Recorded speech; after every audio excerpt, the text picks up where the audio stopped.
Hey everybody, welcome back to Northernlion Plays the Binding of Isaac AFTERBIRTH Plus. We suck. We lost the last run. Never should have lost the last run. Here's what you do. You take a deep breath.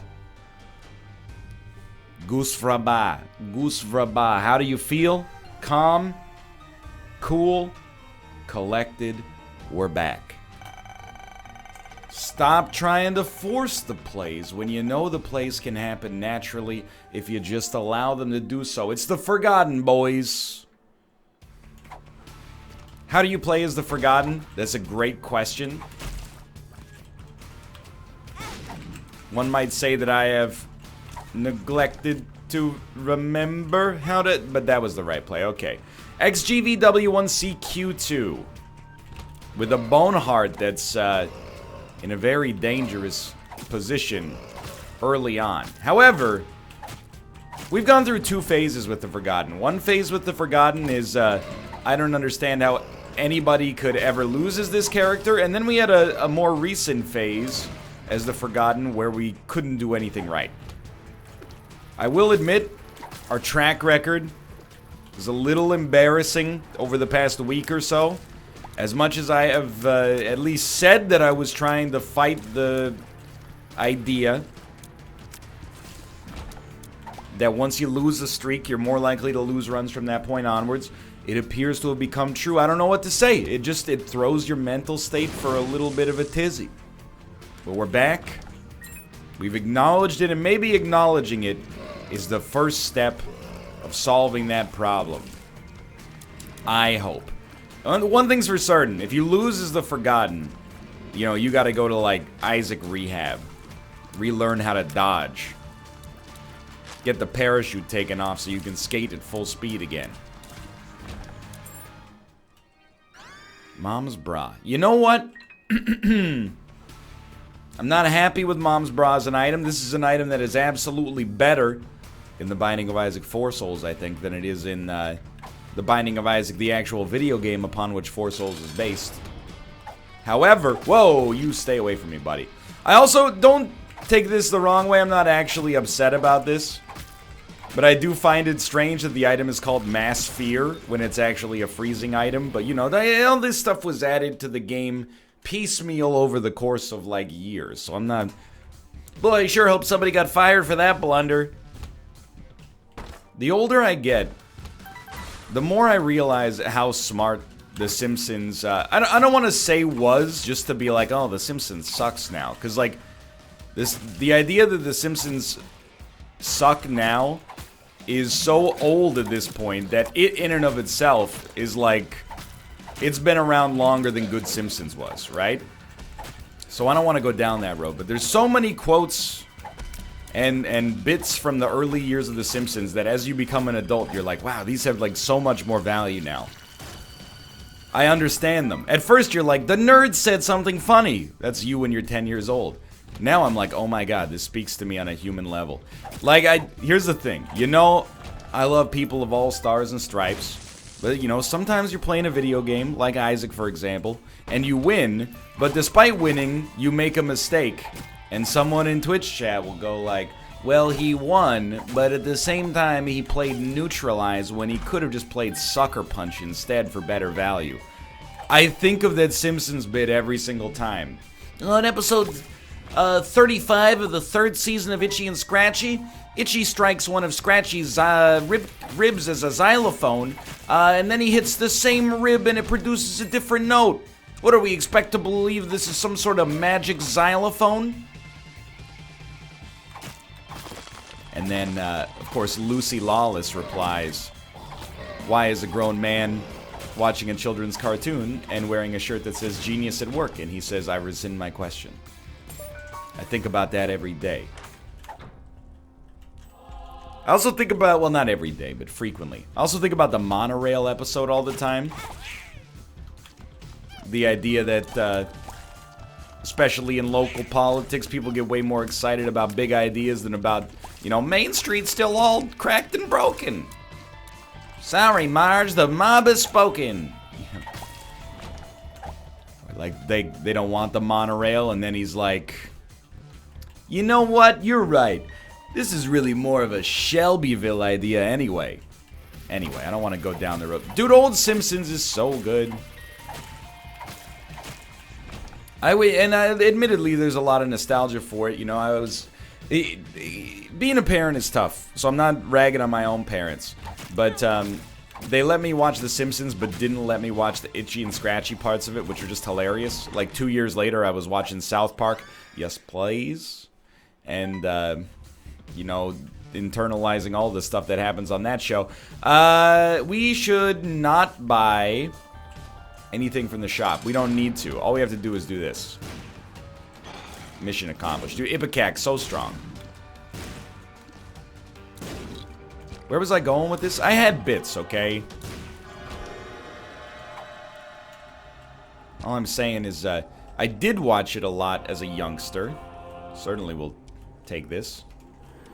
I did watch it a bunch as a youngster, but I still think that show is, like, insanely creative. Especially in its early seasons. I know when Conan was a writer, that's when I don't need to get into the mythos of the creators, alright? If you put Prime Simpsons, Prime South Park, and like Prime, I don't know, Futurama, all on syndication in that 5:30 p.m. time slot, I'm watching The Simpsons every time.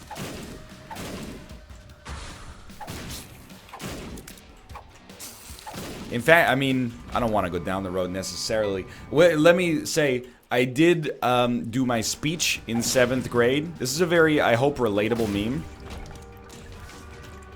That's also horrifying for me on a personal level. But in the 7th grade, I did my speech for public speaking module in English class on The Simpsons. And it was, you know, everybody's a big fan of The Simpsons at that age especially, and, you know, that period in time. So it went over pretty well, but after I gave the speech, one of my friends was like, "Hey, dude, did you know that for the entire speech you were looking at me?" And I said, "What?"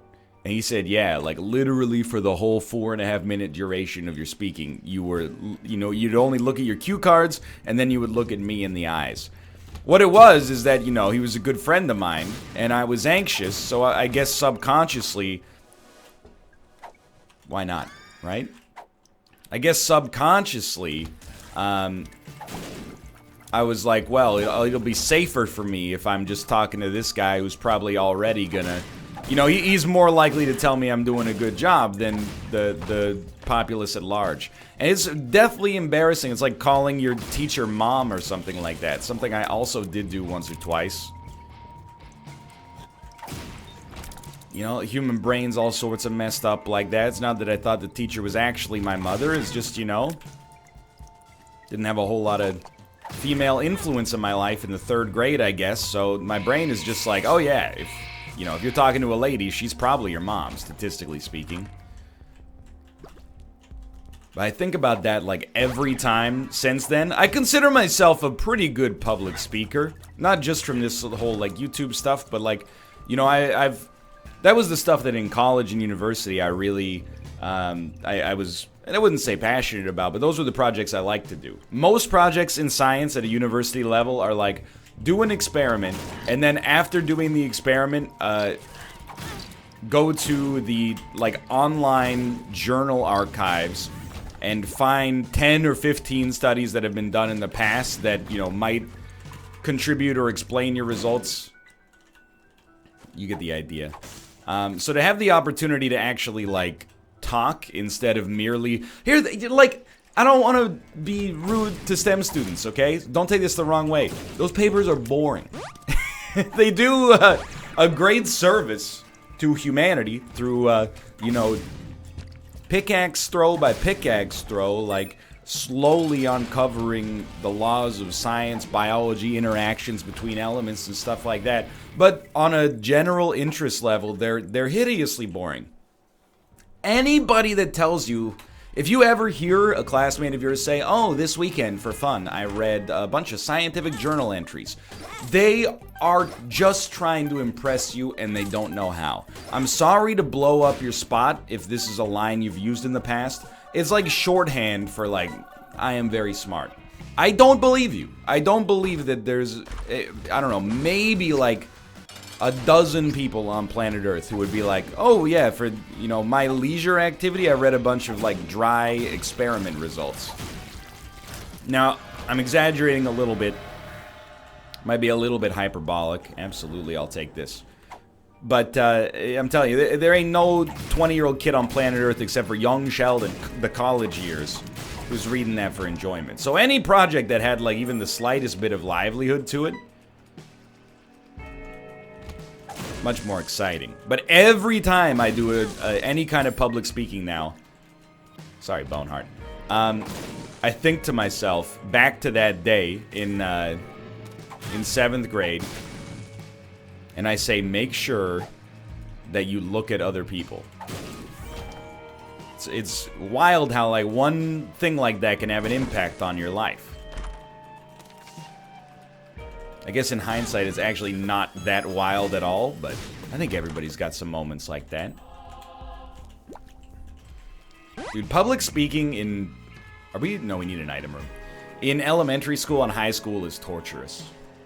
I understand. It's one of those things, you know, like group projects, right? Nobody... Well, I don't know. I shouldn't say nobody. Nobody that pulls their own weight tends to like group projects. Because, you know, the best case scenario is that everybody does their fair share. But you have 10 times more meetings to get the same amount of work done. The only people who I can imagine, and they'll never openly admit this, the only people who like group projects are, you know, as Steve Brule would say, a bunch of hunks. Who are like, hey, you know, I got drafted into the nerd group for my group project. You know what that means? Free A, and I don't even have to do anything.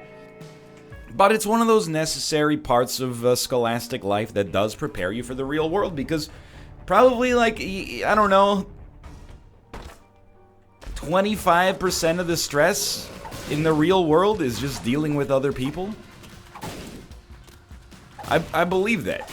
And I mean, a lot of the joy in the real world is dealing with other people as well, but, you know, ask anybody with a full-time job that has to interact with, you know, people on a daily basis. Everybody's got a... Oh, Joel from sales, or, you know, Susan from accounting or something like that, that they can't fathom how they've managed to reach this point in their lives without possessing the basic skills for life that would allow them to succeed. And that's what group projects are important. Same thing with public speaking, man. Like in the real corporate world, you're gonna have to talk, and your ability to talk, I'm not going to say it directly correlates with your success, because I don't know, I honestly don't possess the life experience to know if that's true. But if you know, truly believe in something, it helps to be able to speak coherently about it and persuasively about it in order to get other people to get in line with your reasoning, and hopefully you got good intentions, you know? Always wonder, because, like, I used to fly a lot, because basically... anytime I was offered paid travel to go to an event, I was like, absolutely. And you might think that that's sensible. Dude, I'm not re-rolling this run. We need a win, honestly. You know, that came from a period of being younger and being like, ooh, I've never been to Cincinnati before. Does Cincinnati have a motto? I gotta, hold on, let me look it up. It'll make the joke better. Cincinnati... And then you go to Wikipedia. And then you scroll down. Motto? No motto? What the heck? Cincinnati motto? Things joined together are helpful. Wow, what an incredibly important... well, I mean, it's in Latin, but... what an incredibly relevant... phrase to use in conjunction with our current conversation.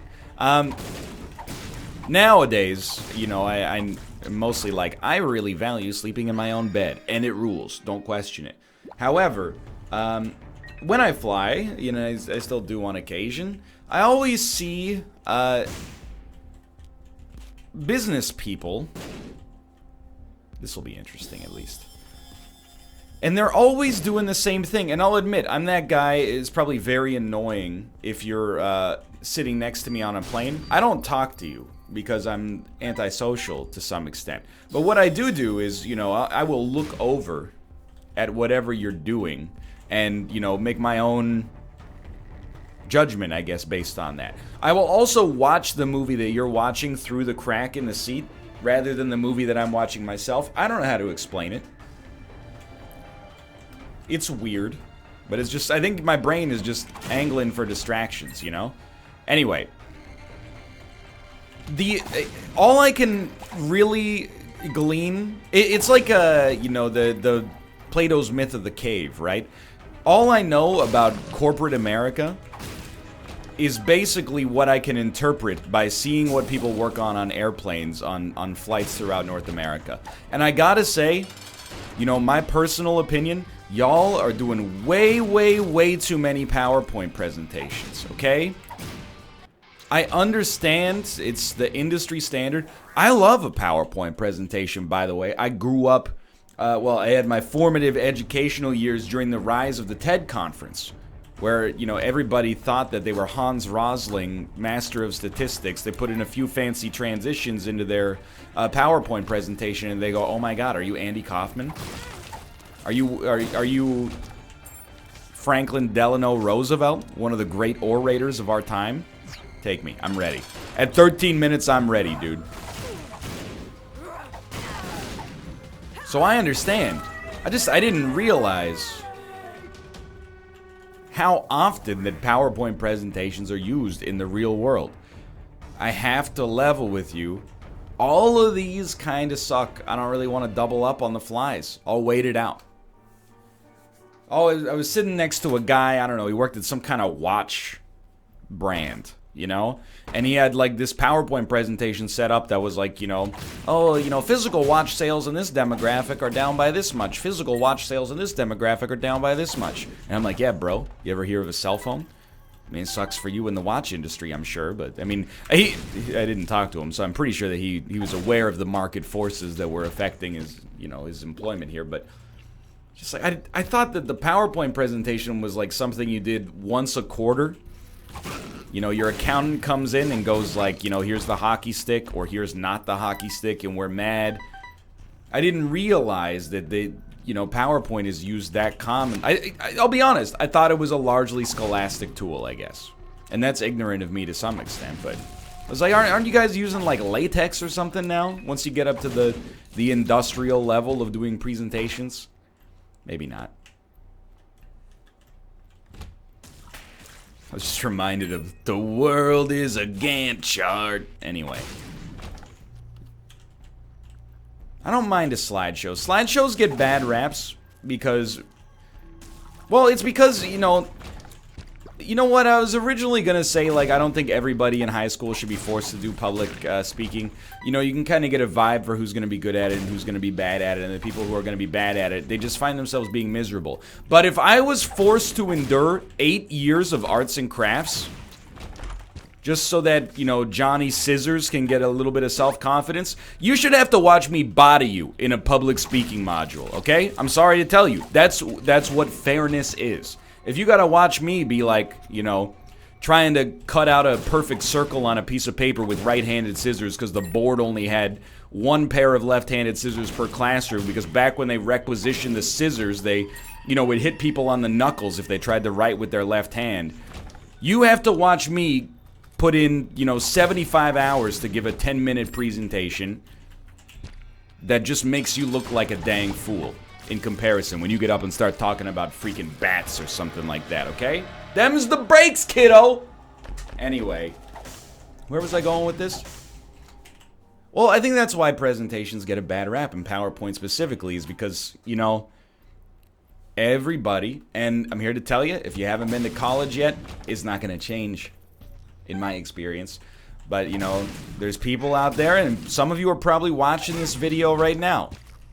So don't take this to be an insult to you specifically. It's a genre of public speaking presentations. They don't have cue cards. Instead, they printed out their whole... And you don't need cue cards. You should memorize. You don't even need to memorize the speech is the thing. You just need to memorize enough that and know the spirit of where you're going that you can make it up dynamically on the fly. But that's, you know... kind of, I don't want to say an advanced level technique, but it takes your crutch away, I'll admit. But they print out their whole speech on, you know, white printer paper. They bring it up with them, and then they don't even look at you. They just look at the slide, and they just read literally everything that they've got on the slides. It's very, very bad. That's why it gets a bad rap. I can understand that. I get that all the time. Sometimes, like, I've had classmates in my programming classes talk to me, and they're like, why do you... Everybody thinks they know the right way, because it's what their, like, 6th grade teacher told them is the right way to do things, and they never question it, right? In class, I am the annoying guy. I see all the memes on Twitter, you know? The professor says, like, hello, class, my name is Professor Johnson. And then, like, it's a meme of a lady typing with, like, really long nails. It goes click, click, click, click, click, click, click, click, click, click, click. And you're like, yeah, you know, why is she taking that note? That's not important. Here's the thing. I take, even in my computer science classes, I take notes of basically everything that my professor says. You know why? First off, if I don't take notes, I find myself occasionally getting a little distracted. So it gives me a little bit of a daily, or not daily, but a consistent... Where's my deals with the devil? Where's my deals with the devil? It gives me something consistent to do that forces my brain to focus on what the professor is saying. Do I ever go back and read the notes? No, but I also feel like when... And this is a little bit pseudoscience, or at least based on a hunch. But, you know, when someone says something, and you hear it, there's a chance it makes it to long-term memory. If someone says something, and while they're saying it, you're also writing it down, I feel like that increases the chance of it. It increases my incidence of remembering it. And I never go back. People, they think they're so smart sometimes. You're never gonna go back and read that. Yeah, but what else? I see everybody else in the class. As soon as the professor goes 2 seconds without saying something that's of an epiphany, they're looking at their cell phone, their Control-Shift-N, ESPN.com, you know, how's the Canucks game going?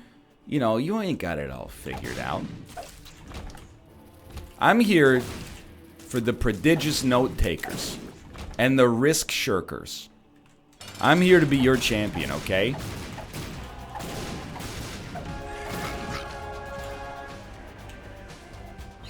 This is a very, very fast run, and I gotta tell you, my confidence is returned. I'm a very, very happy man. The kind you don't bring home to mama. Now, I'm gonna duplicate the chests before we open them. Yo, what? Alright, so they're just normal chests. They just freaked me out at first. This is a real incredible supply we got early on. Parasitoid Tears of Proptosis, much, much, much better. But, I mean, we do have 60 damage. I guess I shouldn't complain too much. Our flies, in particular, are just disgustingly good. Anyway. I'm just saying. Oh my god, my rate of fire is so bad. I can't swing. Oh, because of kidney stone. Wow. You know, if you're bad at public speaking, I don't have tips for you. It's hard. You know, I understand. I mean, I comprehend. I was never really there. I've always been comfortable talking. You might be jealous. That's fine, you know. It's kidney stone!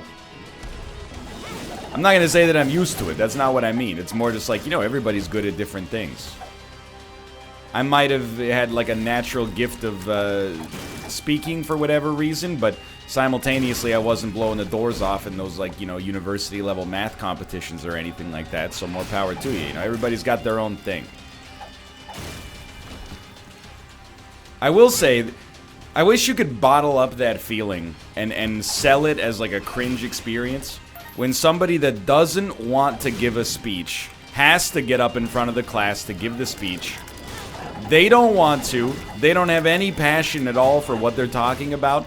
And all 30 people and the teacher are just watching and going like, oh my god, please be over soon. I know that sounds rude, but who amongst us has not had that experience where, like, Somebody gets up to give the speech. They make no eye contact with the audience. They just talk in a monotone. The CN Tower was built in 1974, and it was built by the architect, blah, blah. Everybody is just like, oh my God, please let it end. Including the person giving the speech. They're like, oh, this sucks. I don't want to do this anymore. Anyway, thanks for watching. I hope you guys have enjoyed the episode. If you did, click the like button. Helps out a great deal. Of course, subscribe if you want to see more in the future. And follow me on Twitch, twitch.tv/Northernlion to be notified when I go live in the future. For now, thanks for watching, and I will see you next time. See ya!